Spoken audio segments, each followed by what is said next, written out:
धरने पर बैठे हुए यही से शुरुआत करें। रमजान के मुबारक महीने में ईद के 2 या 3 दिन पहले तो मुसलमानों को क्या आप कहेंगे? समाज के सभी वर्ग को ईद की शुभकामना देंगे।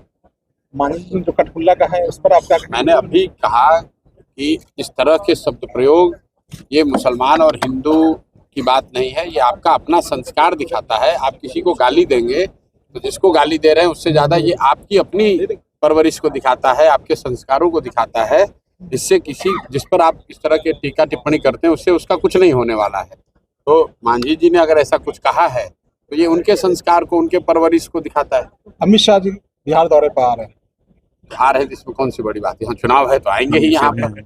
भाई अमित शाह और मोदी तो अगले 6 महीने में केंद्र की सारी योजनाएं वो बिहार से लॉन्च करेंगे। उनको अचानक से बिहार से प्रेम हो जाएगा, बिहार की चिंता होने लगेगी, बिहार के बेरोजगारी की बात होने लगेगी, बिहार में विक्रमशिला और नालंदा के अलावा तक्षशिला को भी ले आएंगे। अभी तो जब चुनाव है तो भाजपा के जो ये दोनों नेता हैं इनको तो सिर्फ बिहार ही दिखेगा। बिहार बजट बन रहा है तो बिहार के लिए बन रहा है, दौरे हो रहे हैं तो बिहार में हो रहा है, किसान निधि के पैसे जा रहे हैं तो बिहार के लिए जा रहे हैं, और फिर जब नवंबर में चुनाव होगा तो अगले चुनाव तक वापस नहीं आएंगे। इसलिए हमने जिक्र किया कि नीतीश कुमार ने एक बार कहा था कि प्रशांत किशोर को हमारे पास रखने के लिए अमित शाह ही ने कहा था कि इनको रख। भाई ऐसा है कि नीतीश कुमार जी, मान लीजिए एक बार को कि नीतीश कुमार ने जो कहा वो सही है, तो क्या आपको लगता है कि नीतीश कुमार में इतनी ताकत है कि जिसको अमित शाह या मोदी जी कह के रखवाएंगे उसको नीतीश कुमार हटा पाएंगे? आप उस बयान की पृष्ठभूमि को समझिए।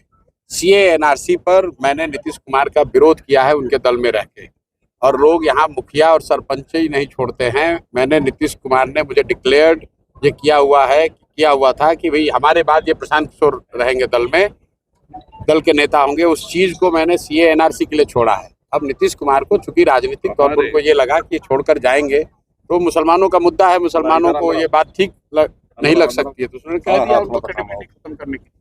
और मुझे नीतीश कुमार से या किसी से सर्टिफिकेट लेने की जरूरत नहीं है। नीतीश कुमार जो खुद भाजपा की मदद से बैठे हुए मुसलमानों का वोट लेकर उनके पीठ में छुरा घोंप कर आज गद्दी पर बैठे हुए, वो दूसरे के बारे में क्या कहेंगे? आज वक्त का जो कानून आ रहा है उसके लिए भाजपा से भी ज्यादा अगर कोई दोषी है तो वो नीतीश कुमार है, क्योंकि सबको समझ है कि अगर नीतीश कुमार की पार्टी वोट न करे वक्त बिल के पक्ष में तो किसी भी हालत में यह कानून नहीं बनेगा। तो भाजपा तो भाई मुसलमानों का वोट नहीं ले रही है। कम से कम जो लोग मुसलमानों का वोट लेकर बैठे हैं, जिस दल में मुसलमान बड़ी संख्या में अभी भी हैं नेता के तौर पर, उनको तो ये समझदारी रखनी चाहिए। जो गांधी की बात कर रहे हैं उनको तो गांधी की बात बताए हुए पर खड़ा होना चाहिए। जो गांधी के विरोध में है वो तो विरोध में है। आप तो गांधी के अनुयायी होने का दावा कर रहे हैं और वक्फ बिल पर आप आज भाजपा के साथ खड़े हैं। सर नीतीश कुमार का कुछ बचा हुआ है नहीं। शारीरिक और मानसिक तौर पर थके हुए व्यक्ति हैं। अब 2-4-5 महीने रह गया एक अन्य मार्ग में, अपना समय काट रहे हैं। नवंबर के बाद उनकी कहानी खत्म। सर बीपीएससी को लेकर हाईकोर्ट में जो आप लोग याचिका दायर किए थे उसे खारिज कर दिया गया। खारिज कर दिया है, न्यायालय है, क्या कर सकते हैं हम लोग? नहीं, रणनीति क्या है भाई, हम लोग अपनी ओर से सारी कोशिश हम लोगों ने करी।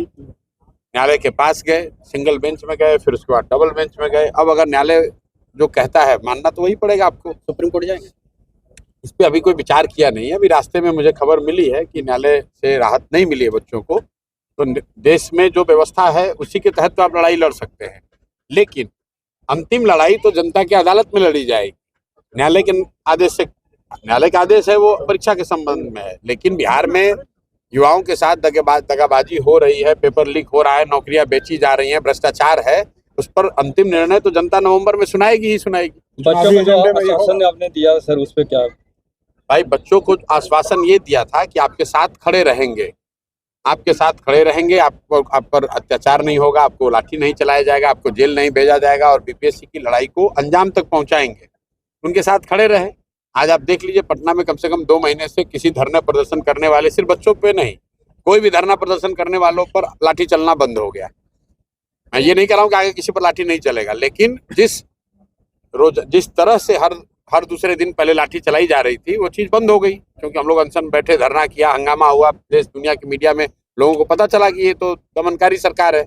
अब पुलिस भी वहाँ लाठी चलाने से पहले 2 बार सोच रही है।